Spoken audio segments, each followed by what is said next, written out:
इस देश का प्रधानमंत्री, इस देश का नागरिक उसको बेवकूफ समझता है। बेशरम है प्रधानमंत्री इस देश का।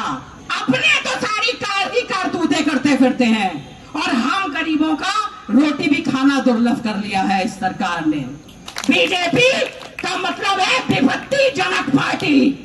ये जब से सत्ता में आई है इसने सिर्फ विपत्तियां दे दी। 2.5 साल के बच्ची के साथ रेप किया जाता है। क्या यही है भारतवर्ष?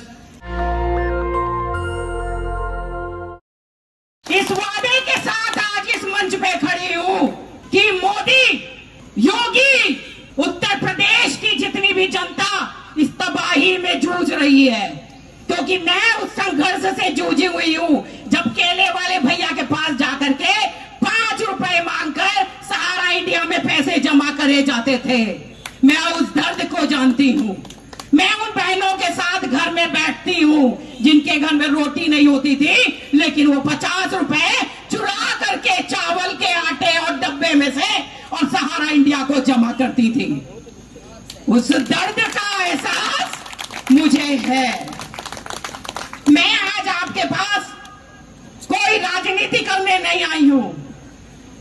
मैं उन महिलाओं का दर्द बर्दाश्त नहीं कर पा रही हूं, उन पुरुष का दर्द बर्दाश्त नहीं कर पा रही हूं जो सारा दिन धूप में खटता है, मरता है, सब्जी बेचता था और 50 रुपए सहारा इंडिया को शाम को जमा कर देता था और अपने बच्चों को सूखी रोटी खिला देता था। सब्जी खरीदने का पैसा सहारा इंडिया को दे देता था। क्या दर्द है? अरे इस निर्मोही सरकार को देख करके शर्म आती है। बेशरम है प्रधानमंत्री इस देश का। अपने तो सारी कारतूते करते फिरते हैं और हम गरीबों का रोटी भी खाना दुर्लभ कर लिया है इस सरकार ने। मैं ये वादा करने आई हूं, आप अकेले नहीं हो। मैं घर घर जाके अलग जगा सकती हूं। इन बहनों का दर्द, इनके आंसू, इनके आंचल में छुपाया हुआ वो 50 रुपए का दर्द मैं महसूस कर रही हूं। मैं महसूस कर रही हूं। मेरी जितनी भी बहनें हैं, आंसू मत लाइएगा यहां। मैं अकेली काफी हूं मोदी सरकार के लिए। मैं अकेली काफी हूं। बीजेपी का मतलब है विपत्तिजनक पार्टी। विपत्तिजनक पार्टी। ये जब से सत्ता में आई है इसने सिर्फ विपत्तियां दे दी। कहीं सड़कें धंसती हैं तो कहीं आपके बहू बेटियों पर हमला होता है। 2.5 साल के बच्ची के साथ रेप किया जाता है।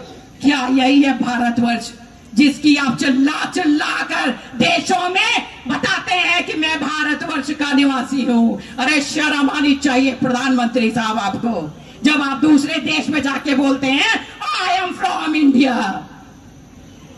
इंडिया की तबाही पूरा देश देख रहा है, पूरा वर्ल्ड देख रहा है। बिल्कुल घबराए मत। सीतारमण को यह पता नहीं है कि आलू जब 5 किलो खरीदा जाता है तो उसमें हमारी बहनों का दर्द कितना छुपा होता है, क्योंकि सीताराम के पास बहुत पैसे हैं, उनके पति बहुत बड़े अफसर हैं, जबकि उनके पति उनके घर में रह करके उनसे दुराचारी बात करते हैं। सीतारमण जी के पति तक उनके बात पर सहमत नहीं होते हैं। मियां बीवी भी आपस में टक्कर लेते हैं। तो आप सोचिए इस देश के नेताओं का क्या होगा। संक्षिप्त में बात करना चाहूंगी, बहुत सारे लोग हैं, सबको अवसर देना है। मैं संघर्ष करती हूं शुरू से और करती रहूंगी। सहारा इंडिया से जुड़ने के बाद मैं इस वादे के साथ आपके पास आई हूं। आपकी एक एक आवाज, आपके आंसू, आपके बच्चों की रोटी, आपके बच्चों की फीस, आपके बच्चों के साथ हो रहा दुर्व्यवहार मैं नहीं होने दूंगी। राहुल भैया से मैं स्पेशली जाकर के आपकी बातों को रखूंगी और बोलूंगी कि आप इसको सदन में ज्यादा से ज्यादा इस पर बहस करें और इस पर बात करें। अविनाश पांडे जी हमारे उत्तर प्रदेश के अध्यक्ष हैं, उनसे भी मैं जरूर अभी जाने के बाद मिलूंगी। आज मैं अभी कांग्रेस ऑफिस से ही आ रही हूँ, वहां पर ही चर्चा हुई है और अभी जाने के बाद फिर हमारी उनके साथ मीटिंग है। वो जैसे ही खाली होते हैं मैं इस मुद्दे पर बात करके। और मैं आपको ये वादा करती हूँ, आप उत्तर प्रदेश के किसी कोने में हो, आप राजस्थान के किसी कोने में हो, आप भारतवर्ष के किसी कोने में हो, आप अगर एक आवाज देंगे कि बबीता दीदी इस आदमी से काम बन सकता है, तो बबीता दीदी आपके चरणों में खड़ी होगी। सौगंध है इस मिट्टी की, इस दिल्ली मिट्टी की, जंतर मंतर की सौगंध लेके जा रही हूँ। जब तक आपके घर की दाल रोटी नहीं दोबारा वापस कर दूंगी, मैं ईंट से ईंट बजा दूंगी। बहुत बहुत धन्यवाद। यहाँ जो भी लोग जुटे हुए हैं, अपना बिल्कुल साहस बरकरार रखें, क्योंकि अगर हम साथ रहेंगे तभी ये मुट्ठी बंधेगी। ऐसे बिल्कुल मत होइएगा। जहां आपका हाथ खुला वहां नेतागढ़ आके एक अंगूठी जो पहने रहेंगे वो निकाल के उठा ले जाएगा। चोर है चोर। इस देश का प्रधानमंत्री, इस देश का नागरिक उसको बेवकूफ समझता है। प्रधानमंत्री कहता है मुझे कुछ नहीं चाहिए। सांसद भवन नया बना, आपने देखा, पार्लियामेंट हाउस में पानी टपकता हुआ। क्या क्या आप बोलेंगे इस देश को? तो हमको आपको अपनी लड़ाई लड़नी पड़ेगी, कपड़ा हमें खुद धुलना पड़ेगा और बर्तन भी मानना पड़ेगा, और इसी के साथ साथ नेताओं को ठोकना भी पड़ेगा। ठोकने के लिए तैयार रहिए। साबिया भैया ने बोला कि उनकी गाड़ी अंदर मत जाने दीजिए। क्यों देते हो वोट? क्यों देते हो वोट?